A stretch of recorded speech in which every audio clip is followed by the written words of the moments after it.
Let's dive right into something literally every single plant parent has experienced.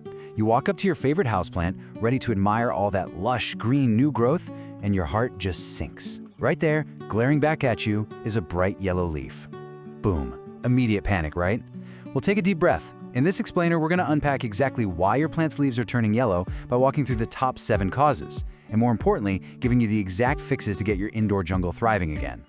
You know, a lot of people see a yellow leaf and immediately think, well, that's it, my plant is dying. But I want you to totally reframe how you look at this. That yellow leaf, it's not a death sentence. It's actually a distress signal. Your plant is actively trying to communicate with you. So rather than freaking out, we're going to put on our detective hats and investigate exactly what that signal means. The science behind what you're seeing here is actually super fascinating. It's a process called chlorosis. Think of your plant's leaves like tiny solar panels. They use chlorophyll, that's the green pigment, to photosynthesize and generate energy. But when a plant gets stressed out, it literally stops producing chlorophyll in certain leaves to conserve its resources. And as that green color fades away, it reveals the yellow pigments that were actually hiding underneath the entire time. So our job is just to figure out what's causing that stress. So, here is our investigation docket for this explainer. 1. The yellow distress signal. 2. The watering suspects. 3. Environment and diet issues. 4. Tiny pests and natural aging. And 5. Prevention and FAQs. Let's get right to work. Part 1. The yellow distress signal. Let's decode your plant's cries for help. Okay, this quick diagnostic cheat sheet is how we immediately narrow down the suspects. It combines 2 absolutely crucial pieces of evidence, what the leaf looks like and what the soil feels like. So if you see soft, wilting lower leaves and the soil is soggy, you're likely looking at overwatering. But if those leaves are crispy and the soil is bone dry, that's underwatering. What if you have a general pale yellow across all the leaves but the soil feels totally fine? Think nutrient deficiency. Seeing tiny little spots or webbing? That's definitely pests. And if it's just the very oldest bottom leaves turning yellow one by one, that's usually just natural aging. This is your baseline right here. Moving on to part 2, the watering suspects.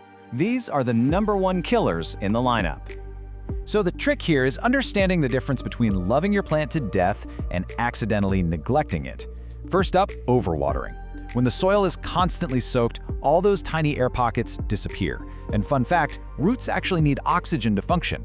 Without it, they literally suffocate, die, and cause root rot. And because those damaged roots can't absorb nutrients anymore, the plant sacrifices its soft, limp lower leaves first. The pot's gonna feel heavy, and you might even catch a musty, swampy smell. Now contrast that with underwatering. When severely dehydrated, a plant will drop its oldest leaves to conserve whatever water it has left for new growth.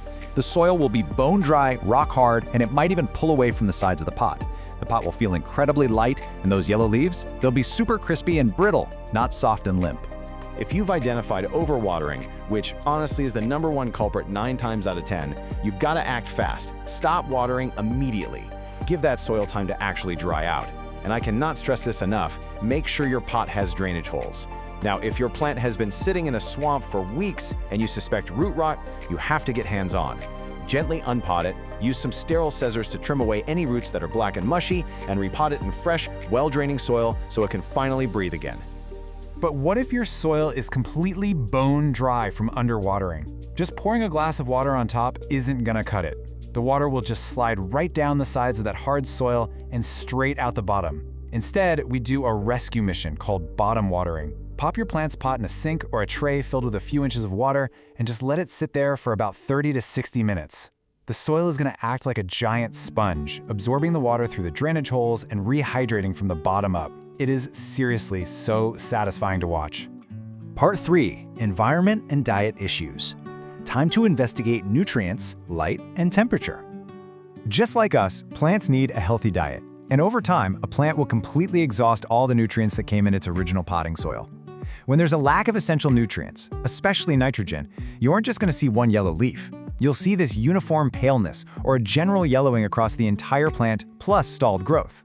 Nitrogen is actually mobile within the plant, meaning it will pull it from the older leaves to try and feed the new ones. So if it's been over a year since you repotted or fertilized, this is absolutely a prime suspect. The fix here is super straightforward, but timing is literally everything. During the active growing season, so spring and summer, feed your plant with a balanced, all-purpose liquid fertilizer.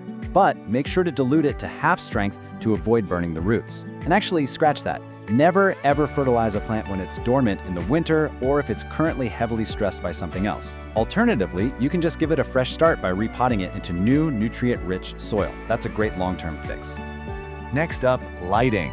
Both extremes here will give you yellow leaves. If your plant is getting too little light, it simply can't photosynthesize, so it drops the leaves furthest from the light source to save energy. On the flip side, if a low-light plant is sitting in a blazing sunbeam, the sun will literally scorch the leaves, bleaching them out into this pale, washed-out yellow or even white. Check your specific plant's light requirements online and just shift its location. Easy fix. We also can't forget about temperature stress. Houseplants are surprisingly sensitive. A sudden exposure to a cold draft from a breezy open window or an AC unit, or even a blast of hot, dry air from a heating vent can totally shock a plant. And what happens when they go into shock? Yep, they quickly turn yellow and drop their leaves. The fix? Just slide your plant over to a more stable, comfortable spot away from those drafts. Part 4. Tiny pests and natural aging. From living invaders to totally normal life cycles. Okay, you might need a magnifying glass for this one. Tiny, sap-sucking insects drain the plant of its nutrients and chlorophyll, but they don't usually cause a perfectly uniform yellowing. Instead, keep an eye out for yellow spots or a weird speckled stippling effect. Inspect the undersides of the leaves for tiny moving dots, fine webbing, which means spider mites, sticky residue called honeydew left by aphids, or white fuzzy bits that scream mealybugs. If you spot these little invaders, step 1 is non-negotiable. Isolate the plant immediately. You do not want these pests spreading like wildfire to the rest of your indoor jungle. Once it's quarantined, give the leaves a really thorough rinse to knock off as many bugs as possible, and then treat it with insecticidal soap or neem oil. Keep repeating that until the whole infestation is gone. And now for our final cause, which is actually a massive relief: natural aging. Sometimes a yellow leaf is literally nothing to worry about. It's totally normal for a plant to just retire and shed its oldest bottom leaves to make room for new growth. If it's just 1 or 2 of the lowest leaves turning yellow and the top of the plant looks super lush and green, don't even sweat it. You don't need to fix a thing. The plant is just doing exactly what nature intended. Finally, Part 5, Prevention and FAQs. This is your prescription for future plant health. All right, let's talk prevention so we can avoid yellow leaves altogether. First up, ditch the strict watering schedule. Plants don't know what a Tuesday is. Instead, use the finger test. Stick your finger an inch or 2 into the soil. Only water when those top couple of inches are actually dry. For bigger pots, grab a moisture meter. Make sure your pots have drainage, match your lighting, fertilize in season, and always do a quick visual check for pests every time you water. This brings us to probably the most frequently asked question out there. Should I cut off the yellow leaves? The answer is a resounding yes. Will they ever turn green again? Unfortunately, no way. That process of chlorosis is totally permanent. Leaving a completely yellow leaf on the plant is just stealing energy that the plant could be using for new growth. So once it's fully yellow, grab some clean shears and prune it right off. I want to pause right here for one incredibly stern piece of advice. If your plant is living in a pot with no drainage holes, it is a ticking time bomb. Period. This is the primary cause of overwatering. When you water it, the water has absolutely nowhere to go. It just pools at the bottom and suffocates those poor roots. Proper drainage is absolutely non-negotiable for houseplant survival. If you don't have holes in your pot, you gotta repot it into a container that does. So, what does this all mean? Well, the next time you spot a yellow leaf, remember, you're looking at a distress signal, not a total failure. It's just a puzzle waiting to be solved. And now you've got the exact diagnostic tools to understand what your plants are trying to tell you. The only question is, will you listen and save them, or will that next yellow leaf be their last? Thanks for hanging out for this explainer, and happy growing.